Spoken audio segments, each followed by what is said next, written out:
ओम शांति। आज का टॉपिक है हमारी इस योग की यात्रा में विघ्न रूप कौन कौन से होते हैं। तो बाबा अक्सर हमें कहते हैं कि बच्चे, आपकी जो स्थिति है वो योग युक्त स्थिति होनी चाहिए। उसमें बहुत सारी बातें आ जाती हैं, हमारा आहार, विचार, व्यवहार, ये सभी योगी जीवन का होना चाहिए, यानी कि युक्ति युक्त होना चाहिए। और जितना ये युक्ति युक्त होगा उतना ही हम जीवन मुक्ति की स्थिति में रहेंगे। तो आज जो है हम इसी में बाबा की वाणियों से पॉइंट्स जो हैं मिले उससे बात करेंगे कि बाबा ने हमें गोल्डन गाइडेंस दी, श्रीमत दी है कुछ, कि बुद्धि कैसी होनी चाहिए, हमारा बोलने की विधि कैसी होनी चाहिए, कैसे देखना है, सबके लिए गोल्डन गाइडेंस है। तो बाबा कहते हैं कि ये ज्ञान जो है बच्चे, ये विधि है आप आत्माओं को आपकी उच्चतम स्थिति में लेके जाने के लिए। और जब विधि को हम विधि पे चल रहे होते हैं तो उसमें अनेक प्रकार के विघ्न भी आते, नेचुरल बात है। तो कुछ भी कार्य करते हैं तो उसमें पेपर्स तो आते ही हैं। तो बाबा कहते हैं कि ये जो विघ्न है, बाबा दवाई भी देते हैं साथ में, कहते हैं बच्चे ये जो विघ्न है, ये सारे ही विघ्न जो है आपकी योग बल से समाप्त हो। ये बात हम बहुत बारी सुनते हैं कि बच्चे ये जो यात्रा पे आप चल रहे हैं, ये आपके सारे ही विघ्न जो जितने भी आते हैं, ये योग युक्त स्थिति में आके सब खत्म किए जा सकते हैं। तो जैसे कुछ प्रकार बाबा ने हमें दिए कि बुद्धि कैसी हो, तो बुद्धि जो है शुद्ध हो, पवित्र हो। धीरे धीरे जब हम ज्ञान लेते चले जाते हैं तो बुद्धि अपने आप ही पवित्र होती चले जाती है। इसमें भी बाबा बोलते हैं नंबर वन है। बाबा के साथ बाबा को कैसे समझ रहे हैं, परमात्मा को हम किस लेवल पे समझ रहे हैं, ये भी सब जो है नंबर वन है। नंबर वन का अर्थ यहाँ पर क्या होता है कि हर आत्मा का ज्ञान को लेने का, उसको समझने का, उसको धारण करने का तरीका डिफरेंट है, अलग है, एक नहीं हो सकता है। तो बहुत अच्छी बात बाबा ने ये बोलकर हम आत्माओं को तुरंत शांत करने का भी एक, जैसे बोलते हैं ना, दवाई दी। जैसे दादी नानी के नुस्खे होते हैं ना, कि अच्छा चलो बुखार हो गया, जुकाम हो गया, चलो आज आप ये काढ़ा पी लो, ये सीरा खा लो तो गला ठीक हो जाएगा, बुखार नहीं होगा। ऐसे ही वो सब पूरे विश्व की परमात्मा, बुजुर्ग आत्मा, दादी नानी दादा सब है, उसको सब पता है कि बच्चे कहाँ कहाँ पर गफलत करते हैं, कहाँ कहाँ दिक्कतों में फंस जाते हैं। तो जैसे बाबा ने हमें बोलने की विधि बताई कि बच्चे कम बोलें, मीठा बोलें, धीरे बोलें, तो बोलने की विधि बता दी। कैसे देखें, तो बोलते आत्मिक दृष्टि में देखें। मैं आत्मा, सब आत्मा, मर्यादा भी है ना हमारी। तो जब आत्मा आत्मा को देख रही है, स्मृति में आत्मा है, तो फिर विकार उत्पन्न नहीं हो। ये भी विधि है बाबा ने।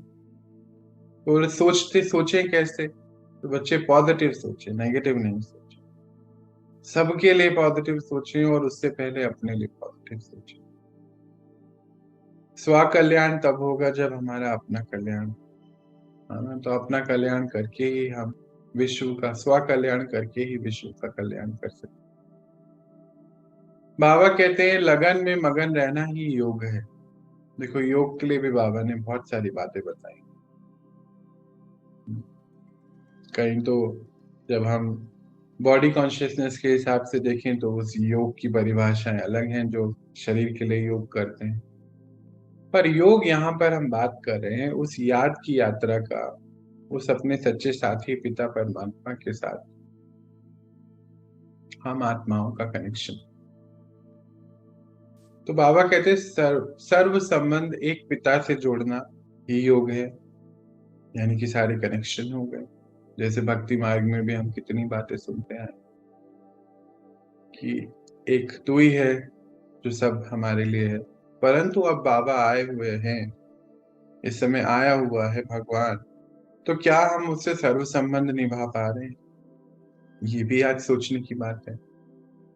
तो बाबा कहते हैं कि योग एक कनेक्शन है जिसमें आप आत्मा और परमात्मा संग बैठकर इस दिव्य संसार की रचना करते हैं। आप बच्चों के दिव्य संस्कार जागृत। ये बहुत वंडरफुल बात है। तो बाबा कहते हैं कि बच्चे जब इस योग की यात्रा में बैठते हैं तो उसमें विघ्नें बहुत आती हैं, और लगन से ही हर विघ्न का विनाश किया जा सकता है। और ये बात बिल्कुल बाबा का ये जो फॉर्मूला है, या नुस्खा है, बिल्कुल परफेक्ट है। वे अगर अपने अनुभव बताने बैठे तो बहुत हो जाएंगे, समय निकल जाएगा इसमें। पर निरंतर कितनी विघ्नें आती हैं, और उस विघ्नों को इस योग की लगन की यात्रा से ही हमने खत्म किया है। अनेक प्रकार की विघ्न लगती ही नहीं। अब तो विघ्न मालूम है कि चाबी है अपने पास, सामने आएगा, उसको हम खत्म कर सकते हैं। आज बाबा ने हमें जो अटेंशन खिंचवाई कि आप बच्चों की योग की यात्रा में, इस याद की यात्रा में सबसे बड़ा विघ्न, सबसे बड़ा शत्रु जो है, वो आलस्य और अलबेलापन। कहते हैं कि यूं कहने को तो छठा विकार है, पर छठा विकार नहीं है, ये सबसे पहला विकार है। बाबा कहते बच्चे बच्चे और बाबा, या बच्चों को बाबा से जुदा कर देता है, अलग कर देता है। ये आपका आलस्य और अलबेलापन। आलस्य जो है बच्चे, ये एक शत्रु है आपका सबसे बड़ा। कहते कोई नर नारी, कोई मनुष्य आत्मा आपका शत्रु कभी नहीं हो सकता। आपके अंदर जो बैठा आलस्य है, अलबेलापन है, वो आपका सबसे बड़ा शत्रु है, आपको आगे बढ़ने से रोकता है। तो बहुत वंडरफुल बात है ये, जो बाबा आज हाईलाइट करते कहते हैं। बाबा जैसे बच्चे की कुछ आत्माएं बहुत विकार में चले जाती हैं, कुछ खान पीन की मर्यादाएं नहीं फॉलो करने की वजह से, जैसे मानो अल्कोहल लेते हैं या कोई ऐसी चीजें लेते हैं, तो शरीर के लिए लेते हैं। कहते हैं ये जो आलस्य है, ये अफीम का काम करता है एक तरीके से। तो बहुत सरप्राइजिंग स्टेटमेंट है ये। हम समझते सुनते बाबा ये कैसे, मतलब क्यों आपने कहा।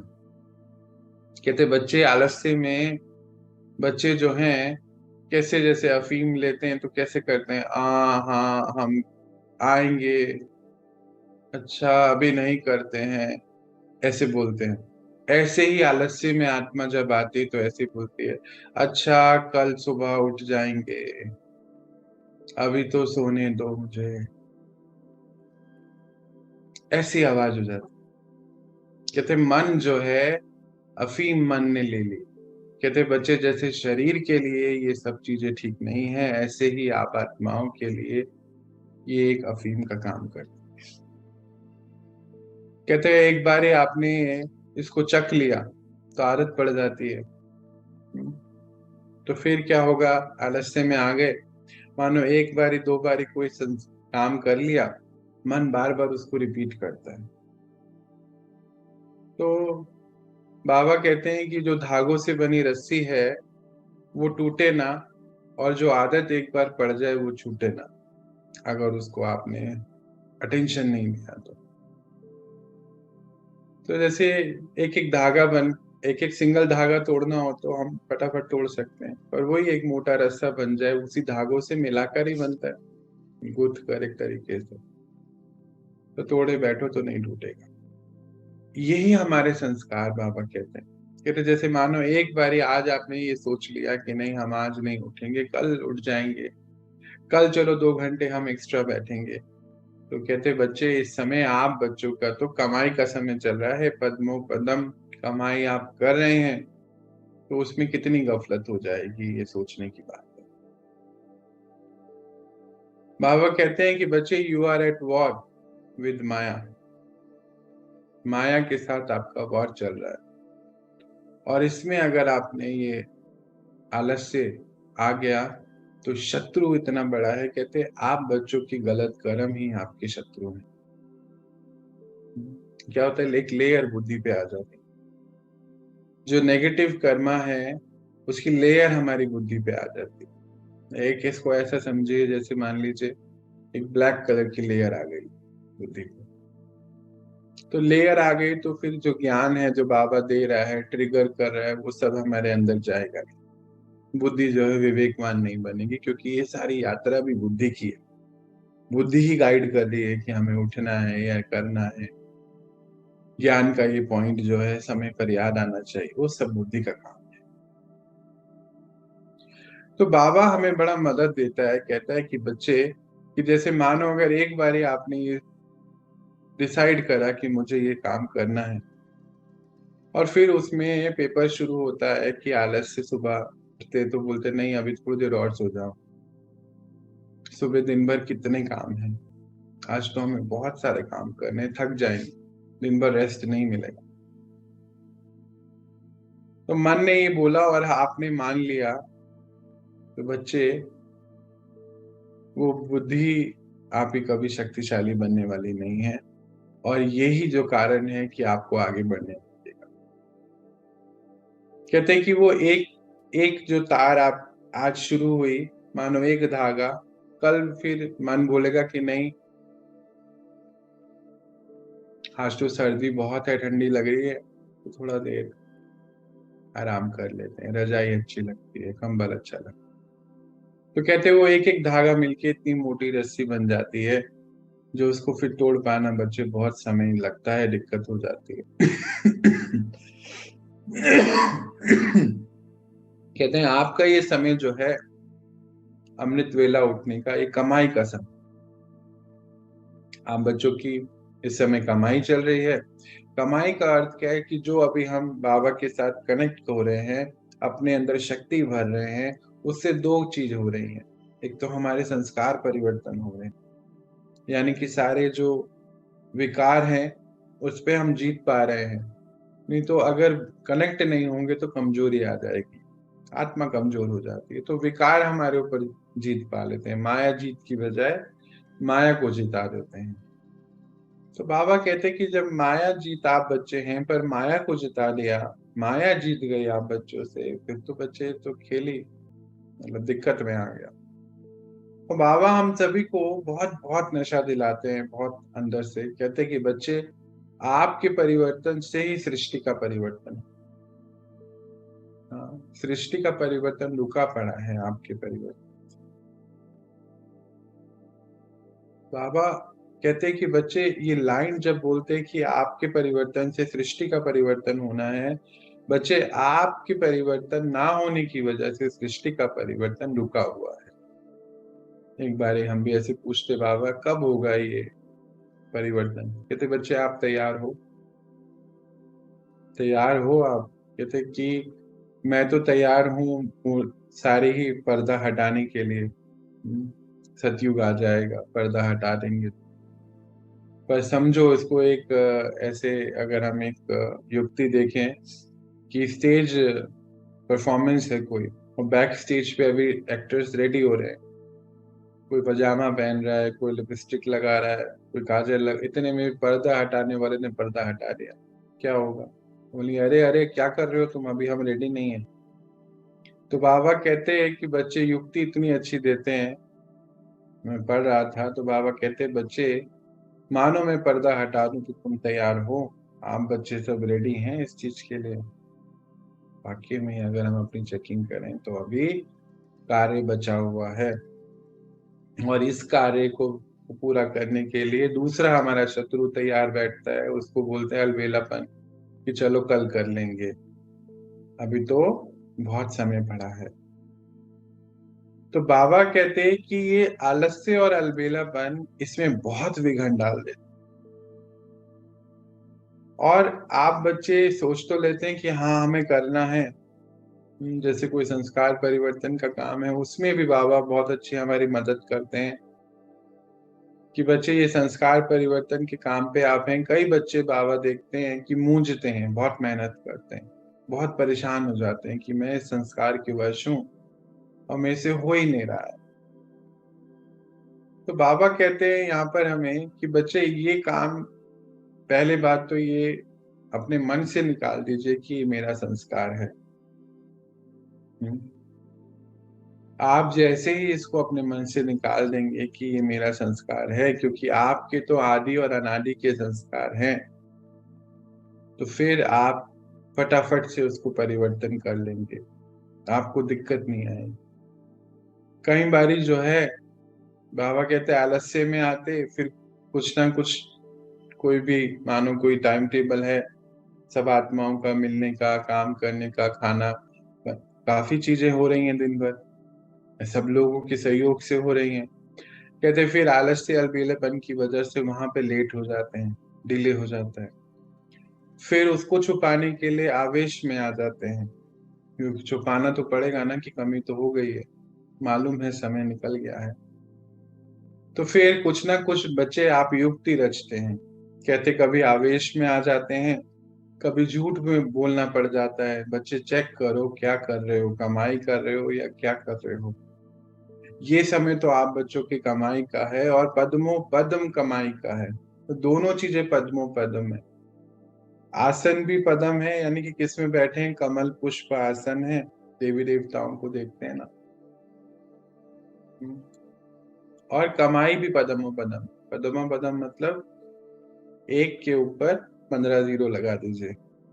तो मतलब आप अगर जो अच्छा कार्य कर रहे हैं, अच्छे कर्म संगम पे कर रहे हैं, तो उसकी कमाई मानो एक अच्छा कर्म किया आपने कि एक एक बच्चे को बाबा से मिलाया, इस ज्ञान में लाया, उसको सुख शांति दी, तो पद्मो पदम यानी कि एक का 15 जीरो लगा दीजिए, इतने टाइम्स आपको अच्छे कर्म का बेनिफिट मिला।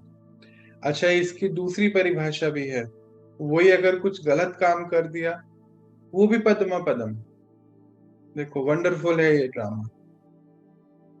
और इस समय का ये जो नॉलेज है, ये बाबा जो हमें देता है, बड़ी कहते साइंटिफिक है ये नॉलेज, सारी साइंस है पूरी।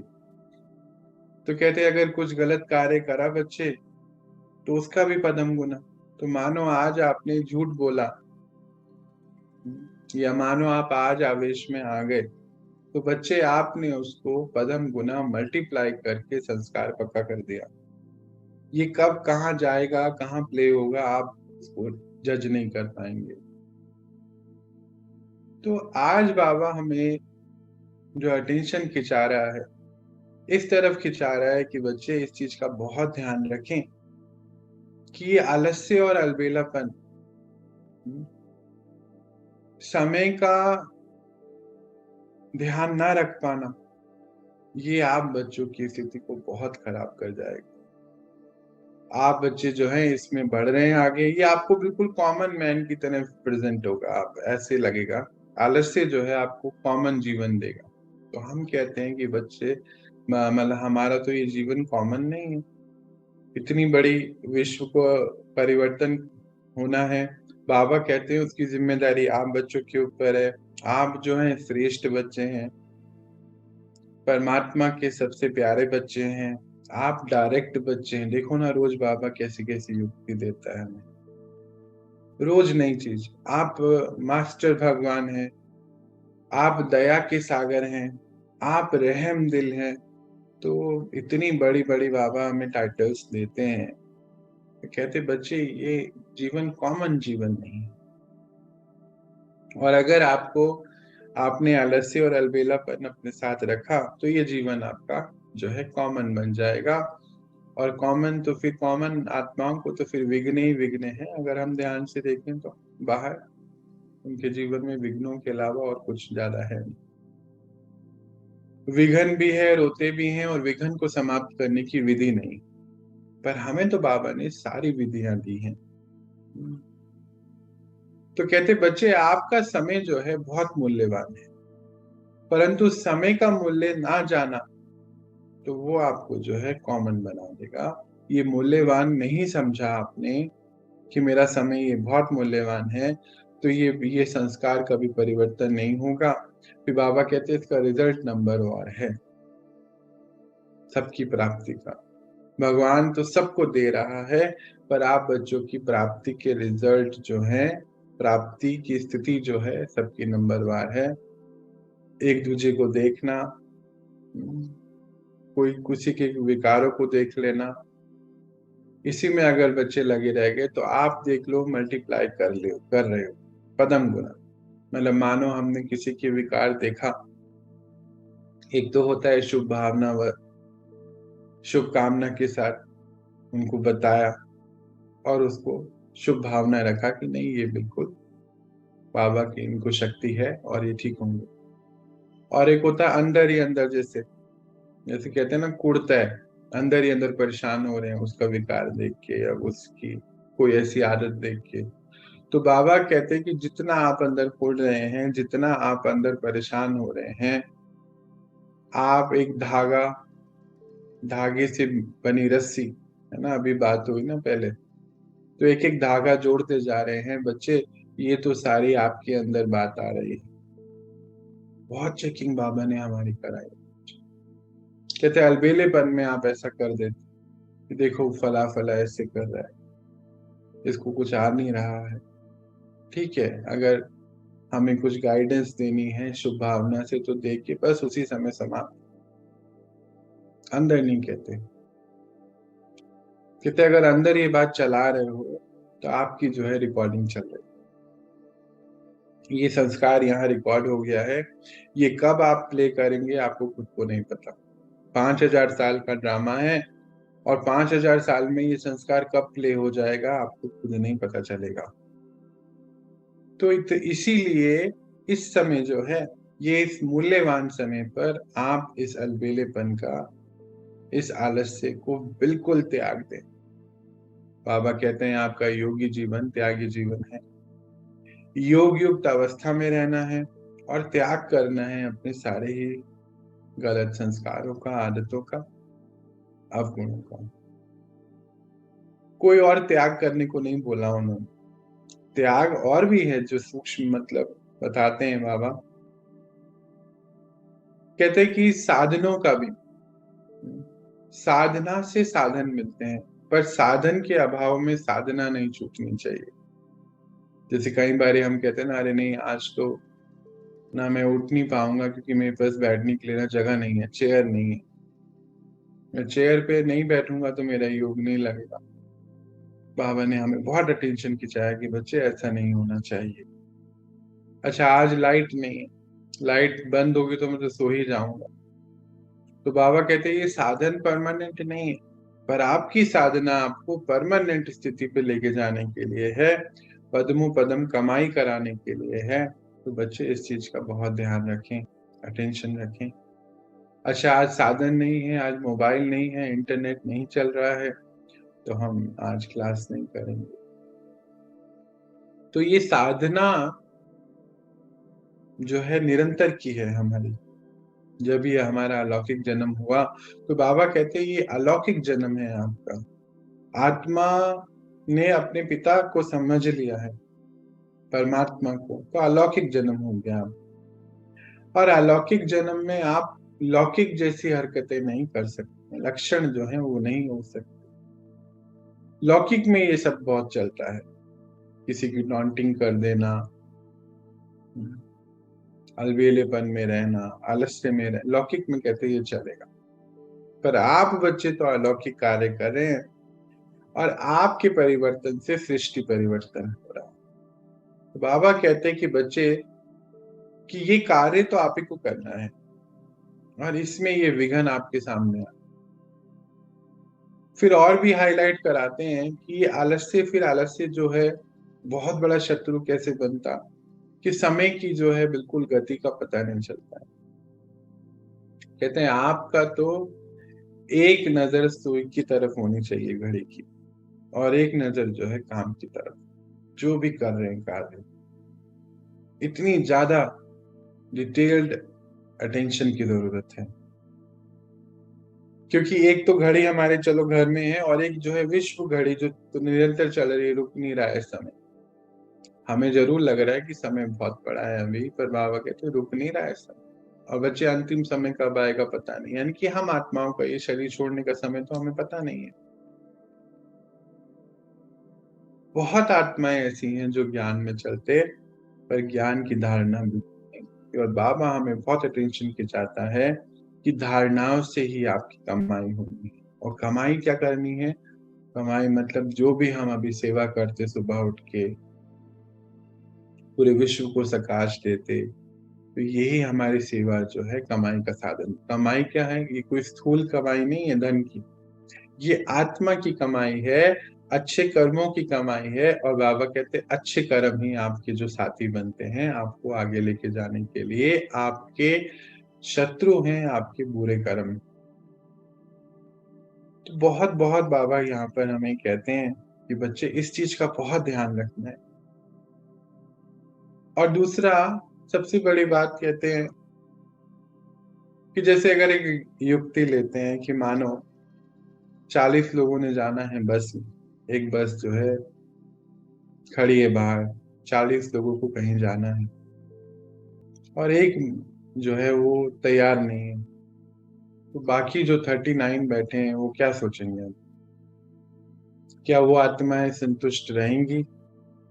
विचार चलेंगे ना, देखो एक के चक्कर में आज हम लेट हो रहे हैं। तो इस युक्ति को अगर हम अपने ऊपर लाएं तो बाबा कहते बच्चे आपसे परिवर्तन होना है विश्व का। तो ऐसा अगर हम समझें कि एक मैं ही हूं, मेरी वजह से रुका हुआ है, तो फिर कितनी जल्दी हम अपने अंदर परिवर्तन ला सकते, ऐसा भी कर सकते हैं। जैसे कहते हैं ना आपकी वजह से बच्चे रुका हुआ है विश्व परिवर्तन, तो हम ऐसा ही सोच लें कि अरे मेरी वजह से रुका हुआ है। नहीं नहीं, मेरी वजह से नहीं रुकना चाहिए।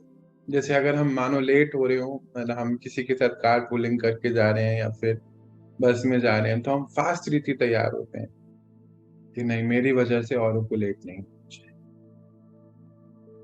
तो विश्व परिवर्तन का कार्य सारे ही बाबा के बच्चे लगे हुए हैं उसमें। ऐसा तो नहीं मेरी वजह से रुका हुआ है, ये नहीं होना चाहिए। बाबा कहते हैं इसीलिए बच्चे जिस दिन जो बात सुन रहे हैं उसी दिन उस चीज को खत्म कर दीजिए। बाबा टेंशन दिलाता है इसीलिए है। ये हमारा पहला गुण भी है आज्ञाकारिता। कहते कई बच्चे बाबा देखता है कि मूंझते रहते हैं अपने संस्कार के साथ, जैसे अभी भी हम बात कर रहे थे, गिल्ट में आ जाते हैं। कहते आप बच्चे तो नॉलेजेबल हैं। अच्छा, बाबा भी नॉलेजेबल है। अगर बाबा की महिमा देखें तो कहते भगवान तो उसको सब पता है, ऐसा कहते हैं ना। तो कहते हैं आपको भी तो सब पता है, तीनों काल का ज्ञान आप बच्चों को मैंने दे दिया है, त्रिकालदर्शी बना लिया है। तो त्रिकालदर्शी का अर्थ ही क्या होता है कि मानो कोई गलती हो भी गई है ना, मानो हमारा कोई पुराना संस्कार है, कई बार मूझते हुए देखा जाता है कि मुझसे ऐसा हो जाता है, मैं चाह कर भी इसको ठीक नहीं कर पा रहा हूँ या ठीक नहीं कर पा रही हूँ। तो बाबा कहते बच्चे मानो आपसे उस समय हो भी गया है, हो गया, गिल्ट में नहीं आना है। कहते गलती और पश्चाताप दोनों इकट्ठे नहीं करना है। ये एक बहुत अटेंशन वाला पॉइंट है, इसको कहीं लिख के भी लगाएं। ज्यादातर हम गलती भी करते और पश्चाताप भी, तो बुद्धि उसी में बिजी रहती है, फिर सेम गलती फिर पश्चाताप। और कहते भी हैं कि मैं तो जानता हूं ना मुझसे होता है, मैं तो पहले ही बोल रहा हूँ कि मुझसे होता है। ये चीज जो है बाबा कहते हैं इसको तुरंत बच्चे आप छोड़ दीजिए। आप नॉलेजेबल हैं, ड्रामा की ढाल जो है आपकी यहाँ मदद करे, क्या क्यों में नहीं जाइए। तो हम कई बारी बाबा कहते हैं आप बच्चे मेरे बच्चे हैं, मैं नॉलेजेबल हूं तो आप मास्टर नॉलेजेबल। अब इसका अर्थ समझ लेते हैं, मास्टर नॉलेजेबल का अर्थ क्या होता है।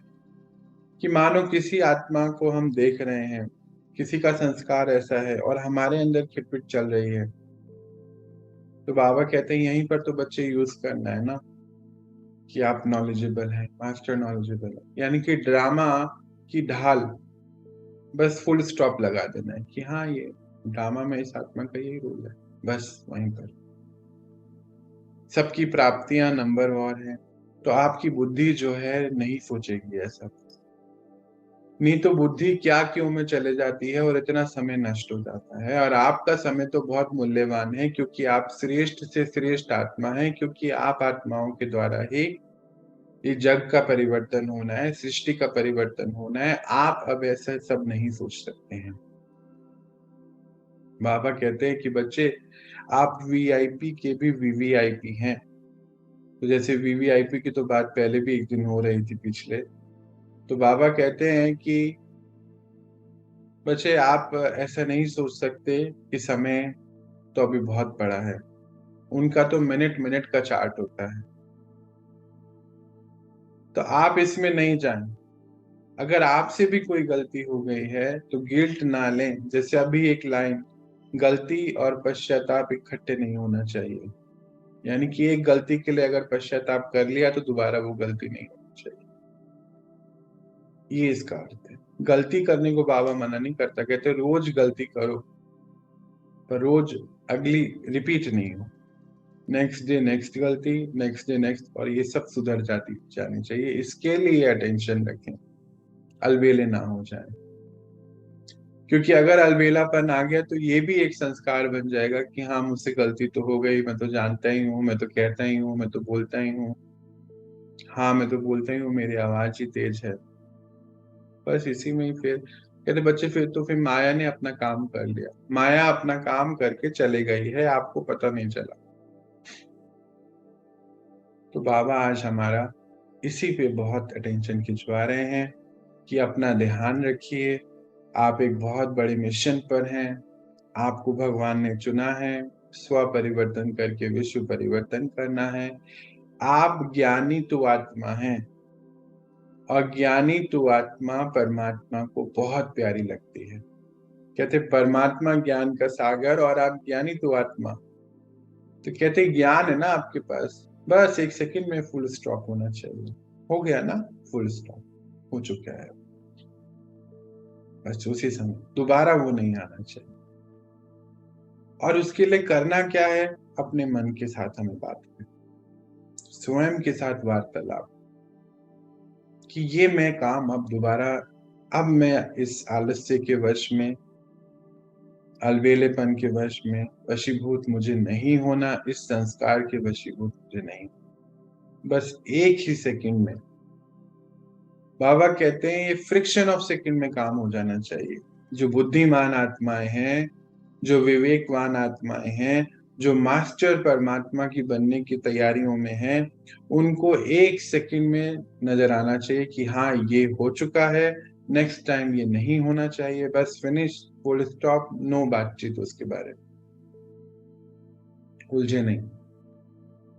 नहीं तो उलझते रहते हैं, रोते रहते हैं बैठ के। बाबा कहते, बाबा देखता है बच्चों को और मूंझते हुए, और फिर बस छोड़ देता है, कहता है कि क्या करें, इन बच्चों की भाभी ऐसी ही है, ये रोते ही रहेंगे। और रोने से कहता है कि आपकी शक्तियां कम होती है, परेशान होने से आपकी वाइब्रेशन कम होती है। कहते मैं आपको मैसेज देना भी चाहता पर आप रिसीव नहीं करते, बुद्धि रोने में बिजी है कि देखो मैंने फिर ये गलती कर दी। कहते हैं अब यहाँ आज इसको फुल स्टॉप लगा दीजिए, कोई बात नहीं, जो पीछे हो गया, है ना। देखो वो भगवान इतना सुंदर है, हम तो किसी को 10 बारी बोलेंगे, 100 बारी बोलेंगे, मन फिर बोलेंगे ठीक है चलो हम नहीं बोलते हैं, पर परमात्मा रोज हमें एक बात बताता है, और कितनी बारी बोलता है बच्चे, सोल कॉन्शियसनेस स्थिति में आ जाइए, सबको स्मृति से देखिए कि आत्मा है, आप भी आत्मा है, अब सारी विघ्नों को समाप्त करिए, आप जो हैं विघ्न हरता है। तो बाबा ने हमें ये सब जो टाइटल दिए हैं ये इसी चीज के लिए दिए हैं कि हम सारे ही अपने विघ्न विकारों को खत्म कर सकें, ये विकार विकार हमारे आड़े ना आ जाए। और कहते हैं आपका जीवन, ये कॉमन मैन का जीवन जीवन नहीं है, ये कॉमन बना देगा आपको। योगी आत्मा दूर से चमकनी चाहिए कि ये योगी, उसके व्यवहार से, उसके आहार से, दूर से उसके जीवन शैली से उस दिखना चाहिए कि ये मुक्त है, आत्मा जीवन मुक्ति की स्थिति पर है, इसके ऊपर किसी भी चीज का प्रभाव नहीं है, क्योंकि ये आत्मा पहले से भगवान के प्रभाव में है। कितने वंडरफुल महावाक्य बाबा के मुझे लगते हैं। ऐसे मुझे ऐसा जब सुनता तो वो मुझे ऐसे बस अंदर गूंजता रहता है हमेशा कि आप बच्चे भगवान के प्रभाव में हैं, विश्व की सबसे बड़ी शक्ति के प्रभाव में। अब किसी के प्रभाव में आप नहीं आ सकते, यू आर नॉट अलाउड। बाबा कितने प्यार से कहते हैं, नहीं बच्चे अब नहीं आ सकते आप। प्रभाव कौन कौन से हैं? हमारे विकारों के प्रभाव है, माया का प्रभाव है, प्रकृति का हमारे ऊपर प्रभाव है, समय का हमारे ऊपर प्रभाव है, विकारों का तो बात हो ही गई। यही प्रभाव में हम आ जाते, और किसी के प्रभाव में नहीं आ सकते हैं। बाबा कहते हैं ये प्रभाव में नहीं आ सकते हैं आप। क्यों?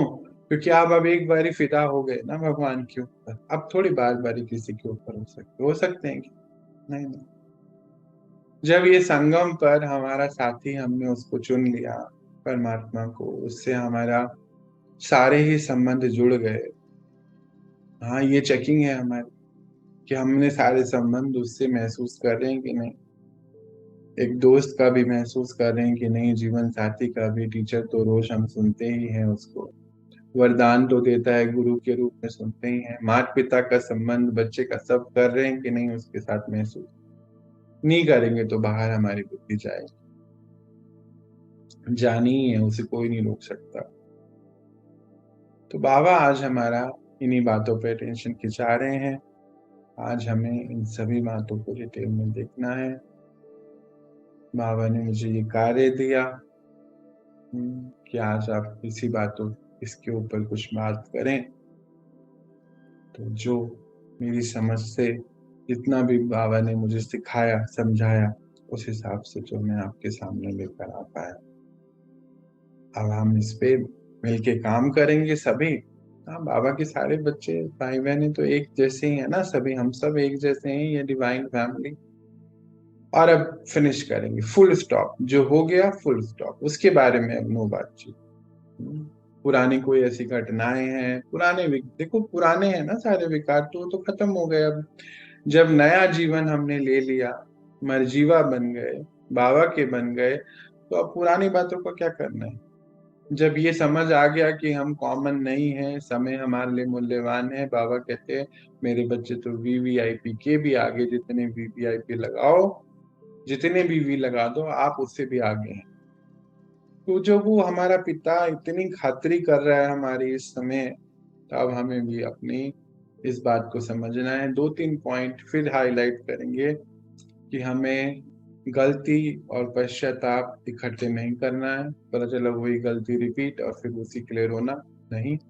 ड्रामा की ढाल है, फुल स्टॉप लगाया, आगे से अटेंशन की नहीं मुझे करना है। आलस्य अलवेलापन में बिल्कुल भी नहीं आना है, ये सबसे बड़ा शत्रु है बाबा कहते हैं आपकी इस यात्रा का। ये आपको कॉमन मैन जैसा बना देगा, पर आप श्रेष्ठ हो, आप कॉमन बिल्कुल नहीं हो। आप विश्व परिवर्तन करने वाले हो, क्योंकि आपने चैलेंज कर दिया है विश्व की हर आत्मा को, और प्रकृति को भी, समय को भी।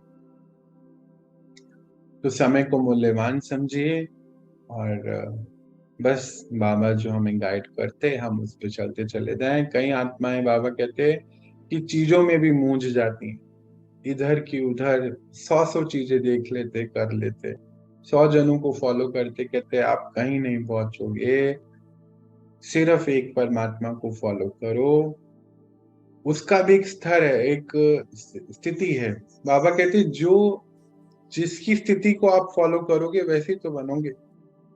मानो कोई मनुष्य आत्मा की स्थिति को हम फॉलो करेंगे तो मनुष्य आत्मा की एक लिमिटेशन है, पर भगवान की कोई लिमिटेशन नहीं है ना। तो वो जब डायरेक्ट संगम पे बैठकर हमें पढ़ा रहा है, हम सब तो कौन है, स्पीकर है ना उसके, है ना? कोई जैसे स्पीकर होता है, आजकल गूगल का आ गया है और एलेक्सा आ गया है, तो उसके पीछे डेटा तो कोई दे रहा है। हमें डेटा कहाँ से आ रहा है? वो दे रहा है। तो स्पीकर्स पे नहीं देखो बच्चे, वो जो उसके पीछे जो छिपा हुआ ज्ञान है, सोर्स है, आप डायरेक्ट उससे जुड़ो, अपनी यात्रा को आगे बढ़ाओ, खूब आगे बढ़ाओ। दुनिया की इधर-उधर की बातों में, दुनिया की और 100 चीज़ों में नहीं जाओ। आपका समय बहुत मूल्यवान है। आप श्रेष्ठ पिता की श्रेष्ठ संतान। आज इतना ही हम सीखेंगे। सभी को आज के फेस्टिवल की बहुत-बहुत बहुत शुभकामनाएँ, बहुत-बहुत बधाई हो। ये आपका अलौकिक जीवन है और अलौकिक रीति से ही सारे काम करने हैं। मुझे नहीं पता कि सतयुग में ये दीपावली होगी कि नहीं होगी, वैसे तो जितना हमने ज्ञान में जाना है, कि सतयुग में कोई त्योहार है नहीं। क्यों? क्योंकि हर दिन वहाँ त्योहार है, उत्सव है। कलयुग में त्योहार इसलिए आते हैं, क्योंकि इसका एक आध्यात्मिक रहस्य होता है, आत्माओं को जगाने के लिए और अन्य आत्माओं के जीवन में थोड़ी-सी उमंग उत्साह भरने के लिए। तो हमारा जीवन तो ऑलरेडी उमंग उत्साह से भर चुका है। ये सबसे बड़ा उमंग है कि भगवान हमारे साथ हैं और उत्साह ये है कि हम अपने आप को पावन पवित्र बना के दैवीय संस्कार धारण करके दैवीय सृष्टि की रचना कर रहे हैं। तो इतना बड़ा उमंग उत्साह हमारे लिए। तो बाबा कहते हैं कि बच्चे रोज आपका उत्सव है, रोज ही आपका फेस्टिवल है। इस उमंग उत्साह में आप अपने जीवन को इतना सुंदर बनाएं। अच्छा, ओम शांति। सभी को ओम शांति।